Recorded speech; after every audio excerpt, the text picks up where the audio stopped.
Ontem foi o grande esperado dia da posse de Donald Trump, né? E muito se esperava de um possível anúncio, talvez um tarifaço mais forte, enfim. Mas eu quero ouvir sua análise sobre o que esperar de Donald Trump. Eu acho que quem acompanha você no Twitter sabe um pouco da sua visão para isso, mas eu vou trazer a frase que o José Fux colocou na entrevista do Estadão, que foi ao ar ontem com você, e ele abriu assim, ó. Tony Volpon não faz parte do grupo de catastrofistas que esperam o apocalipse com a volta de Donald Trump à Casa Branca. Afinal, Donald Trump é para deixar os mercados animados, é para deixar os mercados preocupados? Quem que vê essa visão catastrofista? Depende do mercado. Exato. Então, queria saber um pouco da sua visão sobre isso, falar sobre a posse, mas principalmente sobre o que esperar de Donald Trump. Obviamente existe um viés contra ele na mídia tradicional muito grande, né? Eu até posso te falar, né? Em 2020 eu já morava nos Estados Unidos, né? Eu fui morar nos Estados Unidos exatamente no início da pandemia, né? E tô lá até hoje. E assim, eu apoiei o Biden, achei que, né, Trump era o caos, etc e tal. Então eu mesmo estava muito influenciado sobre essa visão.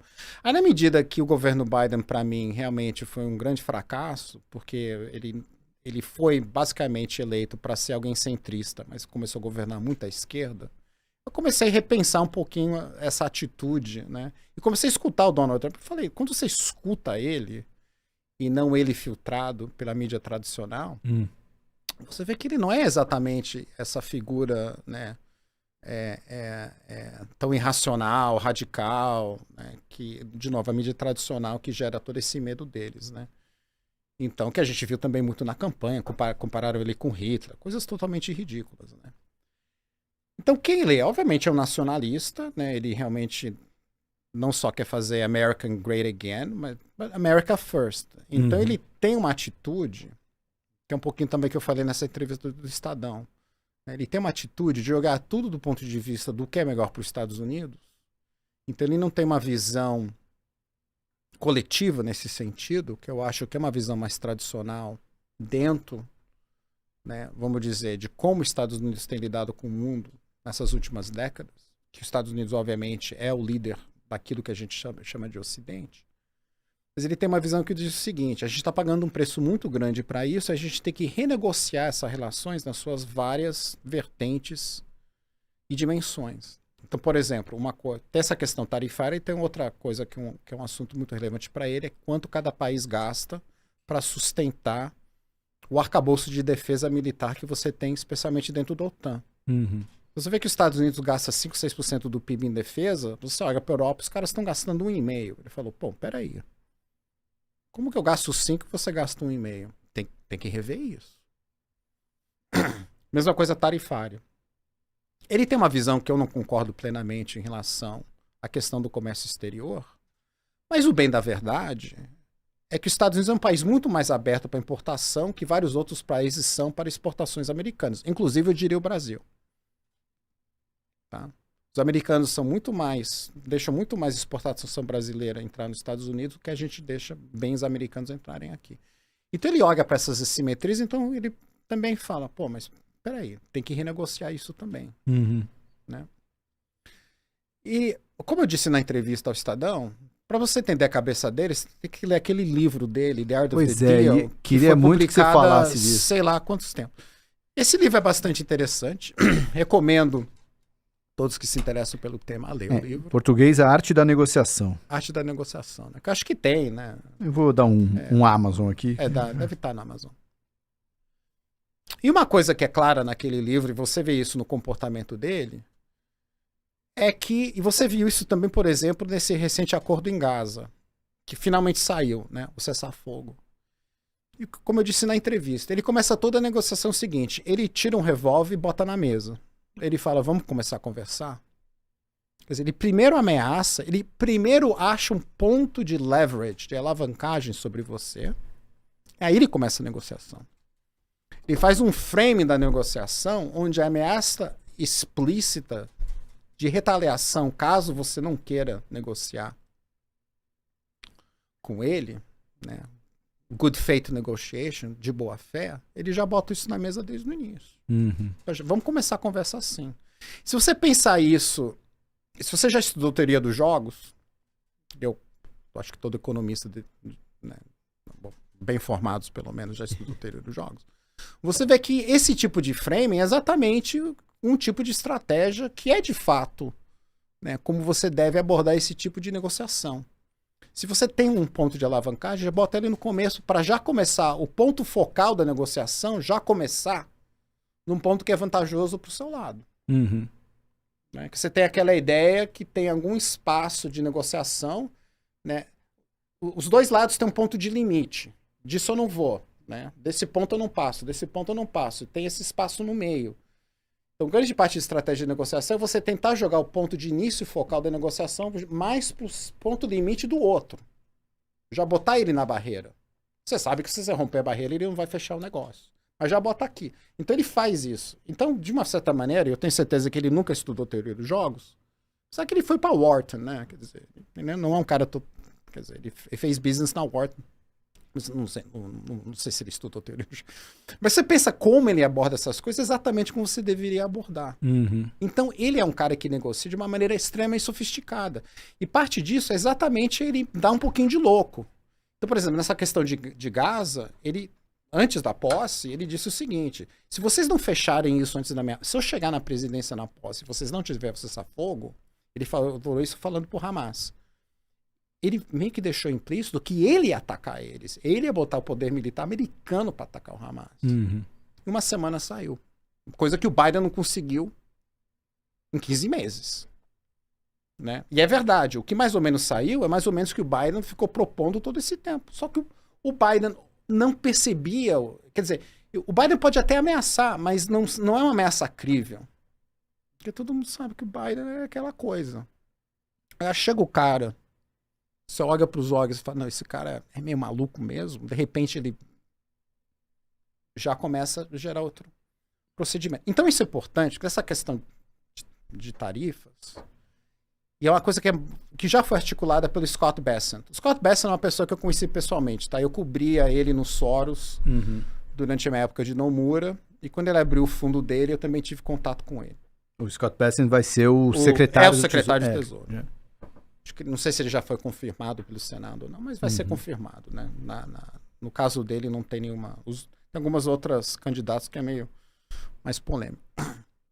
E ele já articulou em várias entrevistas que é o seguinte: não, tarifa é mecanismo de negociação. E ele já disse, que é uma coisa também que eu falo um pouco na entrevista, ele disse o seguinte: olha, dependendo da negociação, tarifa até pode cair. Se o outro país que tem essa relação assimétrica com os Estados Unidos está disposto a baixar a tarifa deles, depende de eu baixar a minha também. Então não é que a gente vai subir por subir. A gente vai subir para negociar. Então, há pautas de negociação, e obviamente ele está começando pelo Canadá e pelo México, por razões meio óbvias, porque ela não tem ser uma questão comercial, mas tem uma questão de segurança nacional. É verdade, né? Tem a questão migratória, que é muito forte com o México. Então, outra coisa, ele vira para o México e fala: ou você me ajuda a controlar esse fluxo migratório ilegal, ou, de novo, revólver na mesa. Eu posso jogar uma mega tarifa em vocês e meio que quebrar suas pernas. Vamos começar a negociar? Vamos. E você vê que funciona. As pessoas podem ficar... Né, o outro lado pode ficar bravo, reclamar. Né, os europeus ficam reclamando. Os canadenses ficam reclamando. Todo mundo acaba cedendo. Porque existe essa simetria. Então ele está expressando aquela coisa. Aí você pode dizer... quer dizer, eu não acho que você pode moralizar essa questão. É uma negociação. E o poder de barganha hoje joga muito a favor dos Estados Unidos, não só pelo tamanho da economia, mas pelo momento da economia. Né? Você compara os Estados Unidos com o que está em crise. Né? Com o que está passando no continente europeu. Ou até a própria China, que já tá começa... num momento muito ruim. Então, os Estados Unidos, nisso, já é um negociador num momento mais propício. O poder de barganha vai para as alturas mesmo. Então, ele não tem vergonha de usar isso. Ele não tem algumas restrições que, obviamente, um Biden teria, um político mais tradicional. Então tem que partir disso. O Brasil, felizmente, não acho que está na mira de atenção dele. Ele tem outras pautas mais importantes a resolver. Acho que Brasil para o governo seja algo relevante. O fluxo de comércio é pequeno, não tem questão de... Tem alguma migração brasileira legal, mas isso ele vai resolver no México. Agora, pode ser que em algum momento chegue nisso, porque nós também temos uma relação assimétrica com os Estados Unidos. Né? Nossa economia é muito fechada. E então é alguma coisa que em algum momento pode... Né, ele pode jogar para isso, mas não acho que é um problema imediato. Então, o melhor conselho que eu poderia dar ao governo brasileiro, não que eles vão me escutar em alguma coisa, mas seria do tipo, fiquem quietinhos. Não atice o leão. Fica falando... Já xingou uma vez o Elon Musk, não xinga de novo. Para. Não fica xingando, não fica arrumando treta com o Musk, fica no seu cantinho. A gente tem uma nuvem negra nesse céu aí, porque a questão, a gente já teve o embate STF contra o X, e agora a gente pode ter um novo capítulo com o Grupo Meta, que para a economia brasileira é muito mais importante. Se pensar a produtividade do brasileiro sem o WhatsApp, Facebook, Instagram, tem muitos negócios que dependem disso. Então, não dá para ter a mesma medida mesma coisa que teve o TikTok, com o X. né? Que foi o que aconteceu nos Estados Unidos, né? O TikTok diz que tem 7 milhões de americanos cuja o negócio basicamente passa pelo TikTok. Influencers, etc. e tal. Então não é... essas plataformas, como você disse, viraram parte da economia. Então não é fecha por fechar. Vai ter um dano. Tem que levar isso em conta. Talvez... Espero que os nossos governantes... Talvez esse seu conselho que você deu, a gente vai ver o primeiro teste quando começar essa escalada. Veremos. E até sobre isso, Tony, eu queria que você falasse um pouco sobre... você começou sua fala dizendo sobre como a grande mídia, ou a mídia tradicional, enxerga o Trump. Mas o que a gente tem visto, acho que foi uma foto bem emblemática, né? São grandes empresários... Hoje, não dá nem falar do mundo tecnológico, porque já são as maiores empresas do mundo também. Ali, alinhadas com o Trump. Então a gente vê um alinhamento empresarial, quase como se fosse um... Eu acho isso interessante. E o cara para escutar é o Mark Andreessen. Sim. Né? Do A16Z. Do Andreessen Horowitz. Primeiro porque ele talvez seja intelectualmente daquele grupo... Claramente o cara mais bem lido, mais estudado, ele pensa mais, né? Ele é um pouco teórico nesse sentido. E ele faz muito podcast, então você pode escutar horas e horas. E até botei no Twitter, eu até recentemente coloquei um podcast que ele fez especificamente com o pessoal da Harvard, de Stanford, que é muito bom. E onde ele discute muito essa questão da trajetória dele de ser um cara que apoiou o Obama, apoiou os democratas, tá? E agora está apoiando pesadamente o Trump. Então é que ele disse o seguinte, teve um momento que ele data ao redor de 2012, onde um certo radicalismo cultural político começou a ser expresso pelos funcionários das empresas, que começaram a tentar jogar as políticas dessas empresas à esquerda. E coincidiu e foi acelerado pela eleição de Trump em 2016 e a reação do Partido Democrata à eleição, que também foi muito para a esquerda. E que essa mudança à esquerda começou também a virar uma coisa anti-business e anti-tecnologia, anti-avanço tecnológico. Muita regulação, muita restrição. E no caso do A16Z especificamente, o ataque maciço que eles fizeram contra o setor de cripto.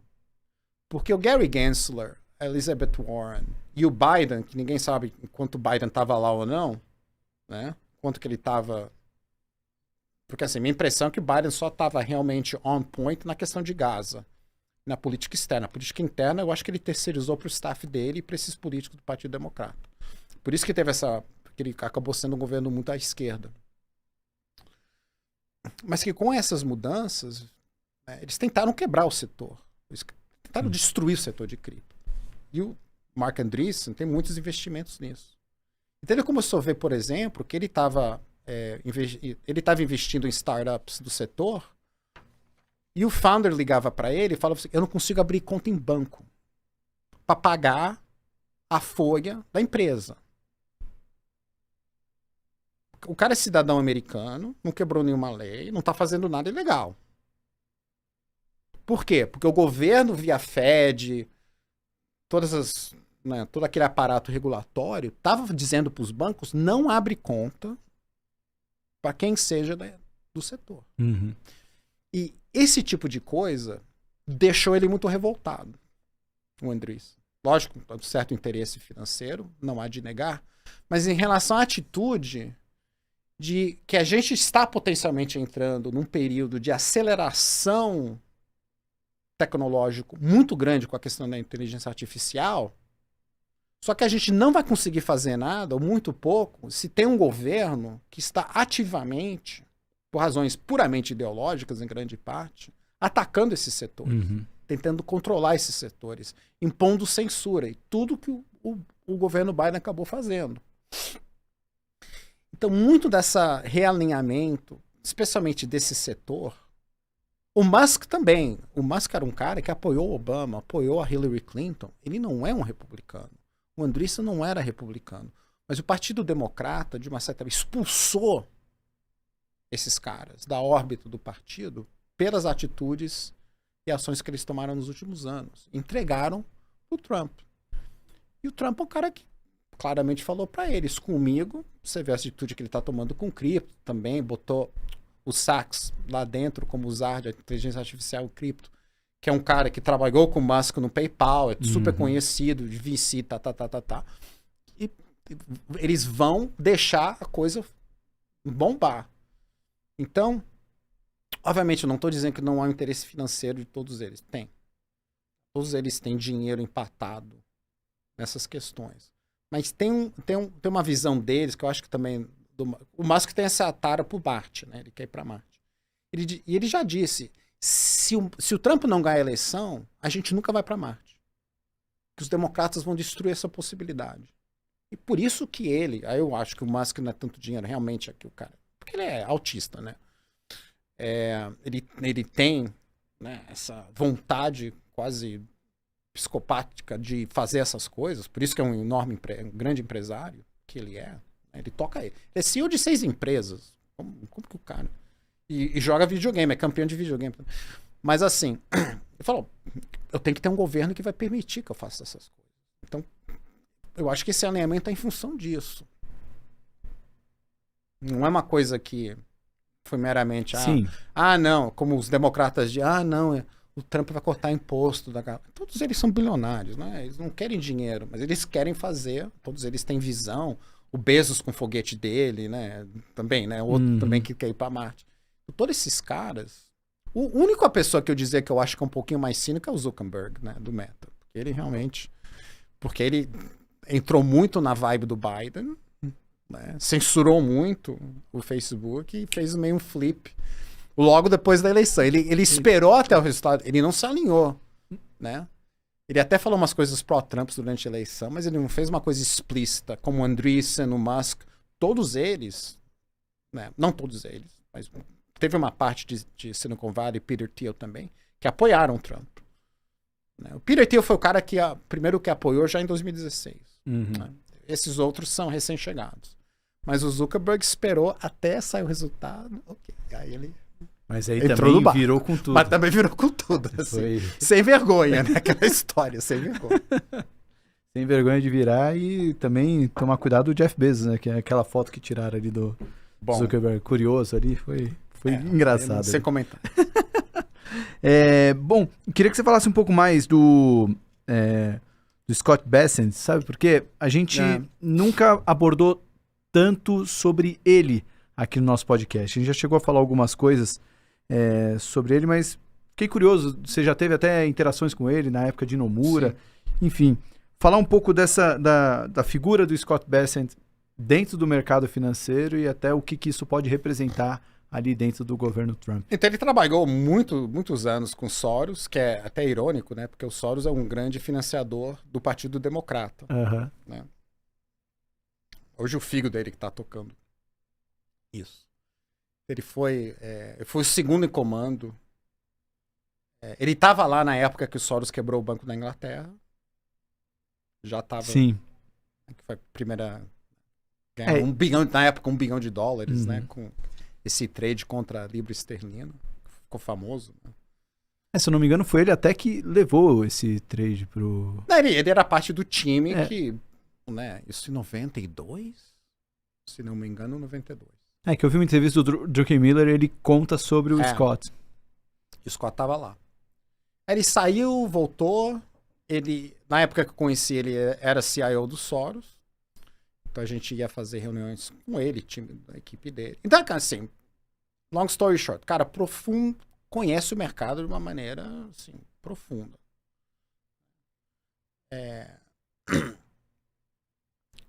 Conhece o mercado financeiro, né? E tem uma visão global do mercado. Conhece o mercado financeiro global, macro. Isso é interessante, né? Porque eu acho que a primeira vez... Assim, a primeira vez que um cara de hedge fund foi pro secretário do Tesouro. O Manchin, no primeiro mandato, teve algum envolvimento com o mercado financeiro, tinha um fundo também, mas não é um cara macro. Né? Esse é o primeiro cara macro. E várias coisas que ele tem. Ele tem falado algumas coisas interessantes. Aí eu tô pegando coisas que eu já vi em entrevistas recentes. Eu não falo com ele faz alguns anos, tá? Full disclosure. Não é que eu ligo ele no WhatsApp. Mandou um parabéns. Scott, what's up? Mas assim, primeiro ele quer fazer uma versão do que o Abe fez no Japão, nos Estados Unidos.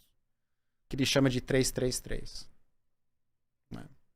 O Abe, se você lembra, quando o Abe foi eleito, ele tem o que ele falava de 3 frechas, né? Que era baixar muito os juros, fazer uma política monetária muito mais agressiva, baixar o ien, fazer reformas estruturais, que isso para tirar a economia japonesa da desinflação que ela se encontrava naquele momento. Né? E o Scott, obviamente, acompanhou muito isso, né? Porque todo mundo que é de macro opera muito ien.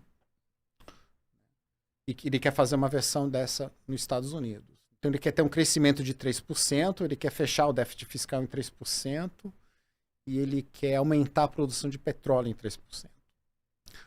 Obviamente não é só para ficar muito focado nos números, mas é a intenção da direção que ele quer tomar. Então a primeira coisa mais interessante é que ele, diferentemente de quase todo o conjunto político nos Estados Unidos hoje, ele acha que a questão fiscal é um problema que tem que ser endereçado. Ele não está naquela de Estados Unidos, a gente financia, a gente joga no mercado e o mercado vai absorver nossa dívida e se não absorver a gente chama o Fed, faz um QE e fecha a conta. Então ele não tem essa visão. Né? Segunda coisa, ele corretamente reconhece que crescimento é parte da solução do problema fiscal. Então ele apoia muito essa agenda de desregulação, que é um pouquinho do Doge, do Musk. Sim. Né? Para acelerar ainda mais o crescimento econômico. O Doge, ele tem 2 lados. Eu queria falar um pouquinho do Doge, que eu acho que também é uma coisa que poucas pessoas estão descontando pesadamente. Tem uma parte que é cortar gasto. Isso, obviamente, ele não vai fazer, porque, como no Brasil, o grande gasto do orçamento americano tem que ver com previdência. E, no caso dos Estados Unidos, defesa. Né? Então, com a questão com a China, o aumento de defesa pode até aumentar. E previdência é previdência. Né? Aquela coisa que é muito difícil de mexer, ou, né, especialmente com a questão demográfica, tirar alguma grande poupança disso. Não tem muito jeito. E o gasto discricionário acho que é 40%, 35% a 40% do orçamento nos Estados Unidos. É maior do que aqui. Então tem muita gente que fala, ele não vai conseguir fazer nada, ele vai fechar alguma coisa, isso é tudo bobagem, é só para inglês ver, etc. Mas ele tem uma agenda de desregulação que eu acho que pode ser muito potente. Tá? Em termos de aumentar a produtividade da economia e, portanto, a taxa de crescimento. Eu acho que o Scott Bessent entende isso e vai ser grande parte dessa política econômica. Acho que de todos os papos que a gente já teve nos Estados Unidos aqui, o Pedro Jobim, economista-chefe da Legacy, ele comentou muito sobre isso, que ele falou que de todos os fatores positivos que podem vir do governo Trump, esse é o que está zero precificado no mercado. Tá então, qualquer... Todo mundo desconta, o Musk não vai fazer nada, o Musk é maluco. Tem as empresas dele. Eu gosto muito de uma entrevista do Peter Thiel, que trabalhou com o Musk no PayPal. Uhum. Ele disse o seguinte: todo mundo que apostou, conhece o Musk faz 25 anos, todo mundo que aposta contra ele quebra a cara. Porque ele é realmente assim, um talento único, de capacidade. Eu recomendo que as pessoas deviam ler a biografia do Musk antes de opinar muito. Porque aí você vê realmente a capacidade de trabalho do cara. Ele vive no avião dele, visitando as empresas. Ele faz, assim, normal dele é fazer reunião meia-noite com a equipe. Não tá nem aí. E todo mundo que trabalha com ele tem que acompanhar esse ritmo.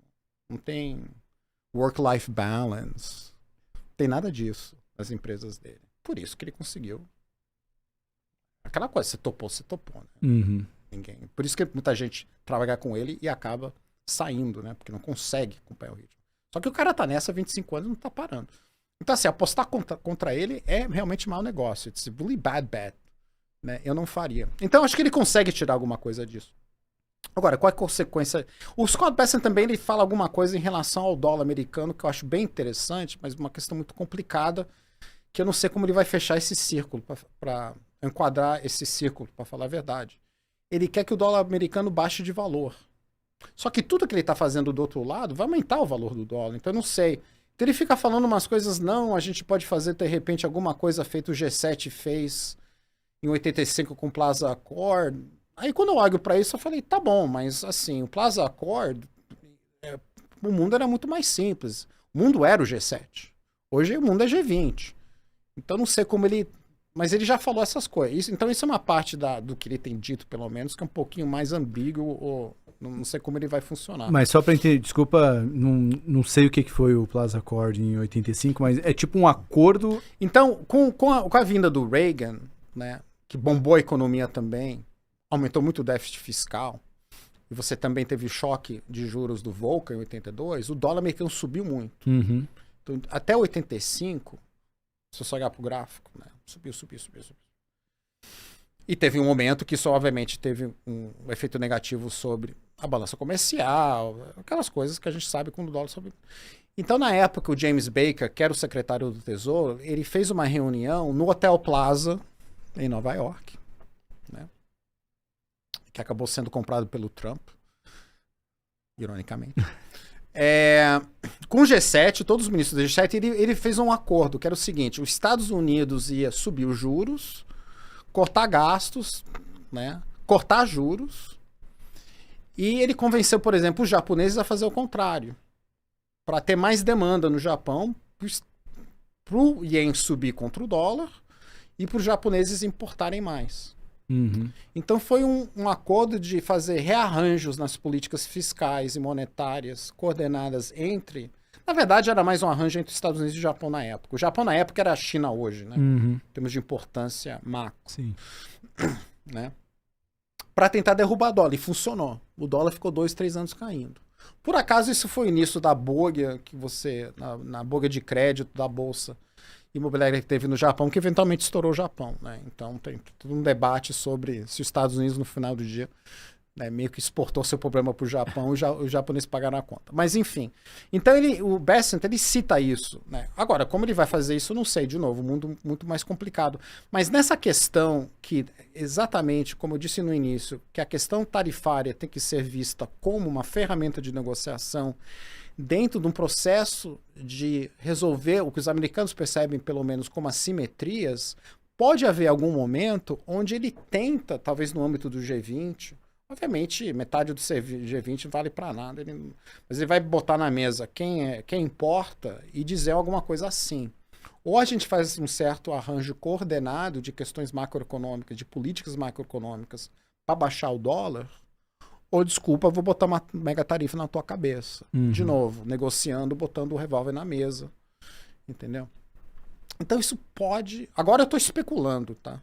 Para ser muito honesto. Isso você não retira diretamente das entrevistas que ele tem dado até agora. Mas eu consigo imaginar alguma coisa desse tipo. Né? Porque a verdade é uma economia americana bombando, crescendo fortemente, com o Doge desregulando. Vai puxar muito capital para os Estados Unidos. Uhum. E vai deixar o Fed numa posição que hoje já ficou claro desde a última reunião, o espaço para cortar juros é muito pequeno. Então, os Estados Unidos continua e continuará a ser um grande imã de capital global, a detrimento para o resto do mundo. Esse excepcionalismo americano deve continuar. Então, eu não sei como você casa isso com o dólar caindo, mas, de novo, pode ter alguma coisa vindo nesse sentido. Se esse corte foi bom, esse outro corte aqui vai ser melhor ainda. Clica aqui ou então clica nesse vídeo para ver o episódio completo desse corte.